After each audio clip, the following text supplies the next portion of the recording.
Here's a imp staff that I fought. Imp staffs can do a lot of damage if you allow them to get a full cast of their imp W form. Plus he's got a cultist cowl. I could have switched to cleanse here, but I chose to stay on the Stokerhood spell for the extra damage. All I gotta do is make sure he doesn't get a full cast on his W, because that can chunk your health a lot. I OC, put food on, and I start the fight off with my boots, and I quickly stack Qs. He used his W straight away to turn me into a rat, then he did his full cast of W. And I knew he was going to do that, so the millisecond of his W landing, I instantly gigapotted. You'll see the gigapot here. I gigapotted right before the W landing. And now I just keep attacking. Here's the problem with his cultist cowl. When you want to use cultist cowl on someone, you want to all in them. This will force the enemy to either tank the cultist cowl damage and keep attacking you, or he just takes free hits and doesn't attack you. But the problem here is that he used cultist cowl but he ran away, so effectively the cultist cowl became useless because I don't have to attack you or do anything. All I gotta do is just follow you, which will mean the cultist cowl is not gonna hurt me at all. Here I wait for his boots to go about halfway or towards the end, then I use my boots on him.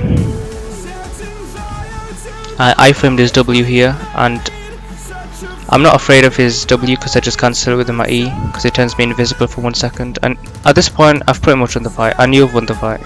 He used jackets here out of panic because he really can't do anything here, and I just keep attacking him. I'm not afraid of his W here because he's already used his W in imp form. He's gonna change into a bat right now, so he triggers his passive, which will give him an extra life, but I just stand around with my merc. He tries to run, but he can't escape me. I've got too many dashes to catch him. All I'm looking for right now is a mob to dash onto. Right there, I find a mob, I dash onto the mob, and then I dash right onto him. Stoke a hood into an E, and then I just keep attacking. He uses jacket, but it doesn't really matter, he's dead. I just attack right through the jacket. And that was a nice fight.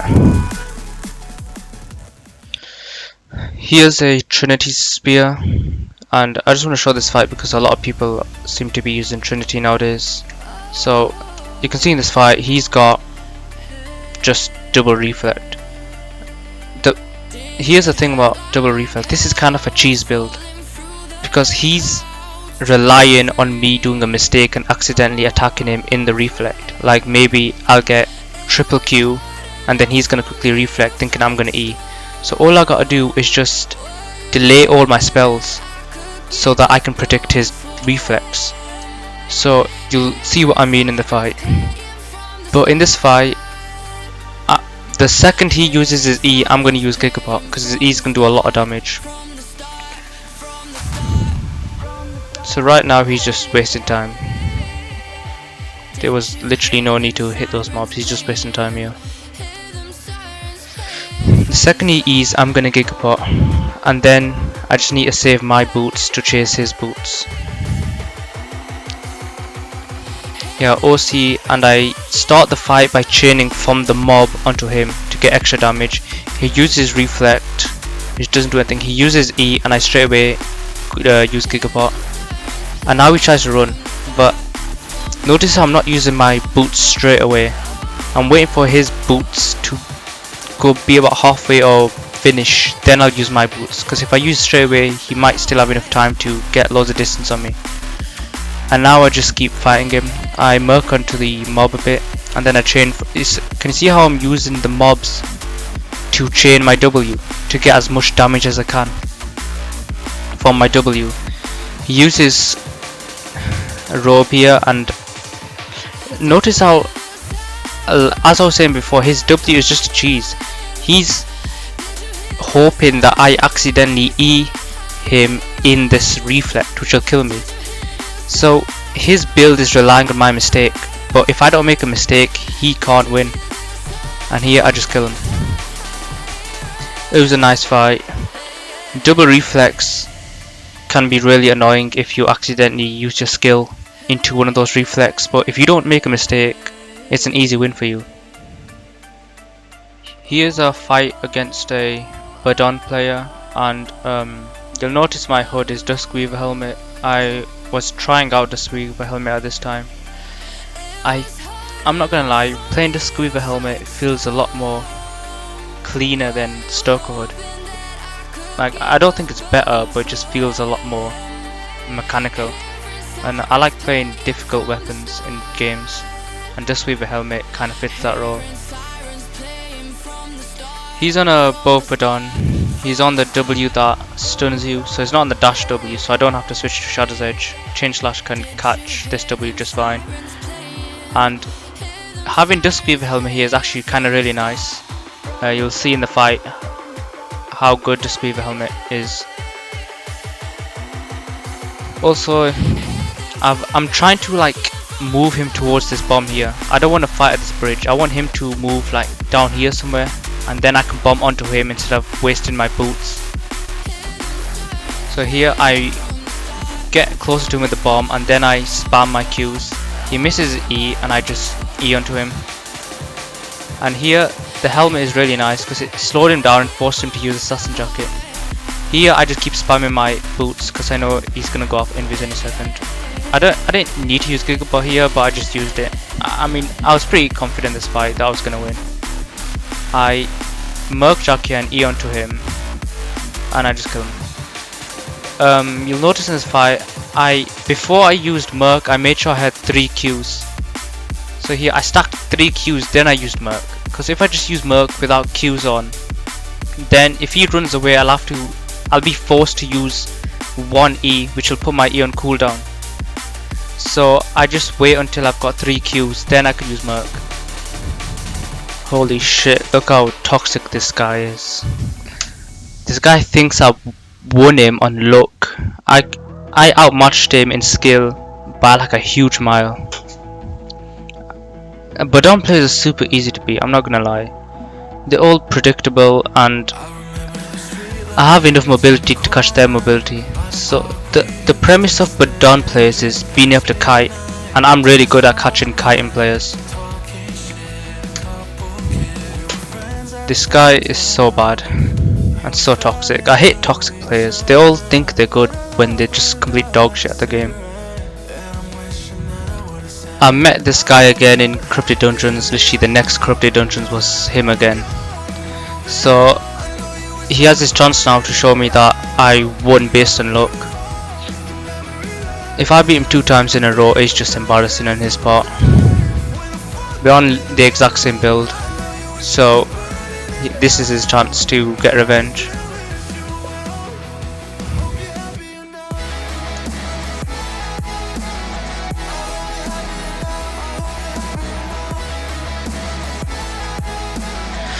Right now I'm kinda BMing him. I'm super confident that I'm gonna win this fight. I know it wasn't based on luck. This guy says dog shit at the game. I land a Shadow's Edge and I stack my Qs. I boost onto him and E. And here I use Duskweaver helmet, and that forces him to use Assassin Jacket. I use Gigapot into his E, so he doesn't chunk a lot of HP. And here I catch him with my boots, and I just keep on top of him. If he tries to run right now, I just got Shadow's Edge to catch him. He can't escape me. And here I've got 3 Qs, so now I E. Like last time I was saying, I need 3 Qs before E. I slow him down with my helmet, and here I Q him, then just E him, and then E him again. This guy could not do anything. He's so bad at the game.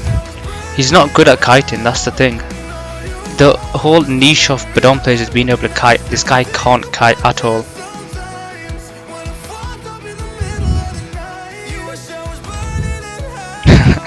This guy is so bad. I love BMing bad players.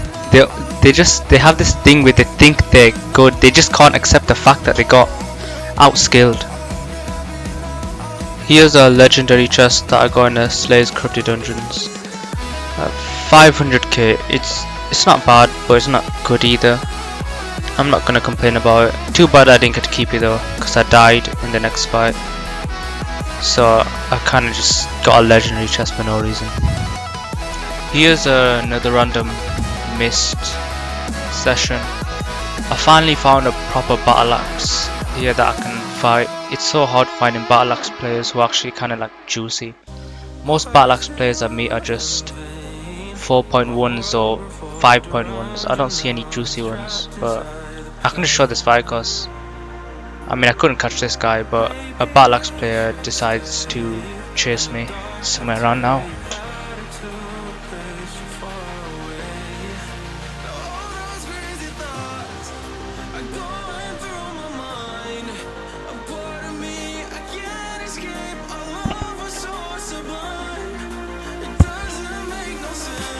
Yeah, this battle axe player right here. I tried to dismount him, but he dismounted himself.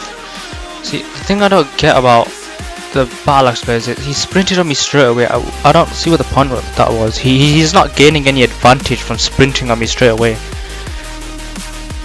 In fact, he's just an advantage for me because now he doesn't have a sprint. He can't escape me. And here's another thing that he does. His merc, he doesn't get full value of it.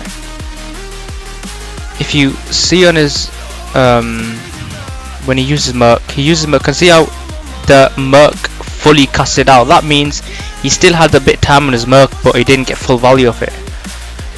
And if you take in comparison to my use of my merc, you'll see that it finishes before. Can see how it finished before the cast time was even done. That shows that I got full value of it. Also, there's not really much to say about this fight. Battle axe players are so easy and predictable with their ease. This super juicy rat tries to chase me. Right now I'm just waiting for this slow to go away. He slowed me and I'm not going to boots onto this mob straight away. I'm going to wait for the slow to go. Once the slow goes, then I boots. And he can't escape me. Yeah, he just gives up here because he knows he can't catch me. If he did keep catching me, I could just E onto these mobs and then find another mob down here to boots onto, and then I could just keep escaping. But yeah, the battle axe player wasn't really juicy, but it's so hard finding juicy battle axe players, and it's so easy to beat them. The thing about battle axe players is you can out damage them in a brawl. If you're on Deathgivers, you can out damage them in a brawl. And just you hold your chain slash for when they stun you. When they do their third Q and stun you, that's when you will chain slash, because 99% of the time they're gonna E you at that exact moment they stun you. So just chain slash and you can just iframe the E. He did have 1 million on him though, but that was from a previous kill that I got. But yeah, this is just a nice easy fight. By the way, there was just a patch today and the Deathgivers got a small nerf on his E. I doubt it'll make that big of a difference. It was just a small little nerf on his E damage, but it'll still be a very viable weapon, at least an A tier weapon. But that doesn't mean it's an easy weapon to use. In my opinion, Deathgivers is one of the highest skill ceiling weapons in the game, and you gotta have a super fast reaction time to be able to use Deathgivers. You gotta do a lot of predictions on the enemy spells. You gotta do a lot of fast macro with your dashes, and overall I wouldn't recommend Deathgivers for a new beginner player. It's a really difficult weapon to use, and like I've even seen it on loads of posts or like on videos where people say that Deathgivers is such a bad weapon because they keep dying. It's not the fact that it's a bad weapon, you're just not good enough to use it. And I just wanted to make that clear. Deathgivers isn't an easy weapon. It's at least an A or S tier weapon, but it's not an easy weapon to use. Something like both badon, that's I'd say an easy weapon to use, but it's also an A tier weapon. So I don't want to make these videos and let newbies think that this is a super broken weapon and if they use it they can get loads of kills. It's not like that. It's a really difficult weapon to use. I think on my first ever video I did make a little video about which weapons you should use that are meta in every tree line. So if I was you, I'd check that out.